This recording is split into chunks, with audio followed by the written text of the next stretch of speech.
ವಿಮೋಚನಕಾಂಡ 12ನೇ ಅಧ್ಯಾಯ 13ನೆಯ ವಾಕ್ಯ. ನಾನು ಐಗುಪ್ತರನ್ನು ಸಂಹರಿಸುವಾಗ ನಿಮಗೆ ಯಾವ ಹಾನಿಯೂ ಉಂಟಾಗುವುದಿಲ್ಲ. ಈ ವಾಕ್ಯದಲ್ಲಿ ದೇವರು ಇಸ್ರಾಯೇಲ್ಯರನ್ನು ಐಗುಪ್ತ ದೇಶದ 400 ವರ್ಷಗಳ ದಾಸತ್ವದಿಂದ ಹೊರಗೆ ತರುತ್ತಿರುವಂಥ ಸಮಯದಲ್ಲಿ ನಡೆದಂಥ ಘಟನೆಗಳನ್ನು ವಿವರಿಸಲಾಗಿದೆ. ನೋಡುವಂಥ ಸಮಯದಲ್ಲಿ ಆ ದಿವಸಗಳಲ್ಲಿ ದೇವರು ಐಗುಪ್ತರನ್ನು 10 ಬಾಧೆಗಳನ್ನು ಕೊಟ್ಟು ಬಾಧಿಸಿದರು.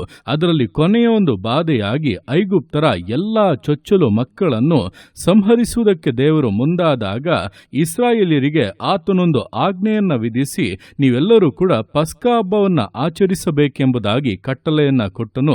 ಪಸ್ಕ ಹಬ್ಬವನ್ನು ಆಚರಿಸುವಾಗ ಆ ಕುರಿಯ ರಕ್ತವನ್ನು ತೆಗೆದುಕೊಂಡು ಮನೆಯ ಬಾಗಿಲಿನ 2 ಕಂಬಗಳಿಗೂ ಹಚ್ಚಬೇಕೆಂಬುದಾಗಿ ಕಟ್ಟಳೆಯನ್ನ ಕೊಟ್ಟನು. ಇಸ್ರಾಯೇಲರು ಹಾಗೆ ಮಾಡಿದರು.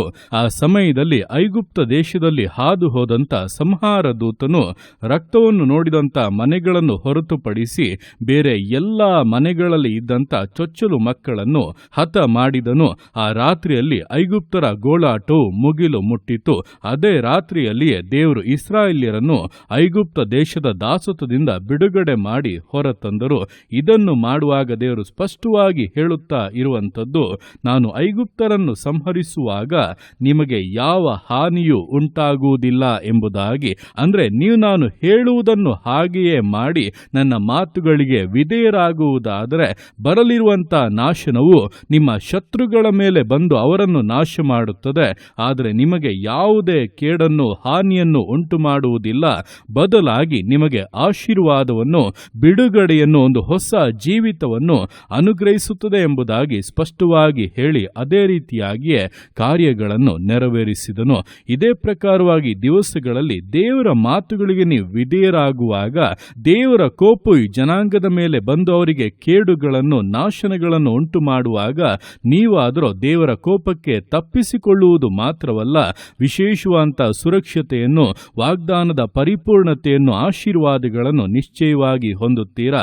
ದೇವರಿಗೆ ವಿಧೇಯರಾಗುವುದರಲ್ಲಿ ಇಂತಹ ಶ್ರೇಷ್ಠವಾದಂಥ ಆಶೀರ್ವಾದಗಳು ಅಡಕವಾಗಿದೆ. ಅಂದರೆ ನಾಶನಗಳಿಂದ ತಪ್ಪಿಸಿಕೊಳ್ಳುವಂಥದ್ದು, ಹಾಗೆ ವಿಶೇಷವಾದಂಥ ಬಿಡುಗಡೆಗಳನ್ನು, ಆಶೀರ್ವಾದಗಳನ್ನು ಹೊಂದುವಂಥದ್ದು. ಆದ್ದರಿಂದ ಈ ದಿವಸಗಳಲ್ಲಿ ವಿಧೇಯರಾಗಿರಿ. ದೇವರು ಏನು ಹೇಳುತ್ತಾರೆಂಬುದನ್ನು ಕೇಳಿ ಅದಕ್ಕೆ ಪರಿಪೂರ್ಣವಾಗಿ ಅರ್ಪಿಸಿ ದೇವರ ವಾಕ್ಯಗಳನ್ನು ಅನುಸರಿಸಿ ಜೀವಿಸಿ ದೇವರು ನಿಮ್ಮ ಜೀವಿತದಲ್ಲಿ ದೊಡ್ಡ ಸ್ವತಂತ್ರವನ್ನು, ಬಿಡುಗಡೆಯನ್ನು, ಆಶೀರ್ವಾದವನ್ನು ನಿಶ್ಚಯವಾಗಿ ಕಟ್ಟಲೆ ಇಡುತ್ತಾರೆ. ನಿಮ್ಮನ್ನು ಬಿಡುವುದಿಲ್ಲ ಎಂದು ಹೋರಾಡುವಂತಹ ಶತ್ರುಗಳು ಪೂರ್ಣವಾಗಿ ನಾಶವಾಗುತ್ತಾರೆ.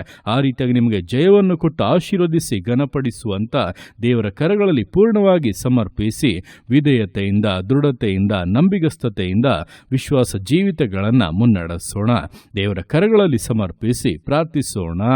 ಯೇಸುವೆ ಸ್ತೋತ್ರ ರಾಜ, ಕೊಟ್ಟಂತ ದಿವಸಕ್ಕೋಸ್ಕರ ಸ್ತೋತ್ರ ಕರ್ತನೆ. ಈ ದಿವಸ ನಿನ್ನ ಕರಗಳಲ್ಲಿ ಸಮರ್ಪಿಸ್ತಾನೆ. ಪ್ರತಿಯೊಂದು ಜೀವಿತಗಳನ್ನು ನೀನು ಆಳ್ವಿಕೆ ಮಾಡು, ಬಲಪಡಿಸು ಕರ್ತನೆ. ಹೌದಪ್ಪ, ದಿವಸಗಳಲ್ಲಿ ಸಂಹಾರ ದೂತನು ಐಗುಪ್ತ ದೇಶದಲ್ಲಿ ಹಾದು ಹೋದಾಗ ಐಗುಪ್ತರ ಮೇಲೆ ಬಂದಂಥ ಯಾವ ಹಾನಿಯೂ ಇಸ್ರಾಯೇಲರ ಮೇಲೆ ಬರಲಿಲ್ಲ. ಅದಕ್ಕೆ ಏನು ಮಾಡಬೇಕೆಂಬುದಾಗಿ ನೀನು ಅವರಿಗೆ ತಿಳಿಸಿ ಅದೇ ರೀತಿಯಾಗಿ ಅವರು ಮಾಡಿದಾಗ ನೀನು ಅವರನ್ನು ತಪ್ಪಿಸಿ ಆಶೀರ್ವದಿಸಿ ಘನಪಡಿಸಿದಂತೆ ಈ ದಿವಸಗಳಲ್ಲಿ ಕರ್ತನನ್ನು ಕೇಳ್ತಾ ಇರುವಂಥ ಪ್ರತಿಯೊಬ್ಬರ ಜೀವಿತಗಳಲ್ಲಿ ಕೂಡ ಈ ಲೋಕದ ಮೇಲೆ, ಜನರ ಮೇಲೆ ಬರಲಿರುವಂತಹ ಸಕಲ ಕೇಡುಗಳಿಂದ ತಪ್ಪಿಸಿಕೊಂಡು ಜೀವಿತದಲ್ಲಿ ಕರ್ತನೆ ಆಶೀರ್ವಾದಗಳನ್ನು, ವಾಗ್ದಾನದ ಪರಿಪೂರ್ಣತೆಯನ್ನು, ವಿಶೇಷವಾಗಿ ಪರಲೋಕ ರಾಜ್ಯವನ್ನು ಹೊಂದುವುದಕ್ಕೆ ನಾವು ಏನು ಮಾಡಬೇಕೆಂಬುದನ್ನು ತಿಳಿಸಿ ಅದಕ್ಕೆ ವಿಧೇಯರಾಗುವಂಥ ಬಲವನ್ನು, ಕೃಪೆಯನ್ನು ಒಬ್ಬೊಬ್ಬರಿಗೂ ಅನುಗ್ರಹಿಸು ಕರ್ತನೆ. ವಾಕ್ಯಗಳನ್ನು ಓದಿ ವಿಧೇಯರಾಗುವುದಕ್ಕೂ, ಆತ್ಮನಿಂದ ತುಂಬಿ ಪ್ರಾರ್ಥಿಸಿ ನಿನ್ನ ಆಲೋಚನೆಗಳನ್ನು ಹೊಂದುವುದಕ್ಕೂ, ಅದರ ಪ್ರಕಾರವಾಗಿ ಜೀವಿಸುವುದಕ್ಕೂ ಒಬ್ಬೊಬ್ಬರಿಗೂ ಸಹಾಯ ಮಾಡು. ವಿಶೇಷ ಕೃಪೆಗಳಿಂದ ತುಂಬಿಸು, ಆಶೀರ್ವದಿಸು ಕರ್ತನೆ. ನಿನ್ನ ಸಹಾಯದ ಹಸ್ತವನ್ನು ಚಾಚಿ ಜೀವಿತಗಳನ್ನು ಬಲಪಡಿಸು. ಶತ್ರುಗಳು ನಾಶವಾಗುವಂತೆ, ನಿನ್ನ ಮಕ್ಕಳಾದರಪ್ಪ ಜಯದಲ್ಲಿ ಸಂತೋಷಿಸುವಂತೆ ವಿಷಯಗಳನ್ನು ಬದಲಾಯಿಸುವುದಕ್ಕಾಗಿ ನಿನಗೆ ಸ್ತೋತ್ರಗಳು. ಪ್ರತಿಯೊಂದು ಜೀವಿತಗಳನ್ನಪ್ಪ ನಿನ್ನ ಕರಗಳಲ್ಲಿ ಸಮರ್ಪಿಸ್ತಾ ಇದ್ದಾನೆ. ಆಶೀರ್ವದಿಸು, ಮಾನಿಸು, ಘನಪಡಿಸು. ಎಲ್ಲ ನಿನ್ನ ಕರಗಳಲ್ಲಿ ಸಮರ್ಪಿಸಿ ಎಲ್ಲ ಸುತ್ತಿನ ಮಾತುಗಳನ್ನೊಬ್ಬನಿಗೆ ಸಲ್ಲಿಸಿ ಯೇಸುವಿನ ನಾಮದಲ್ಲಿ ಬೇಡುತ್ತೆ ನಮ್ಮ ತಂದೆಯೇ. ಆಮೇನ್, ಆಮೇನ್.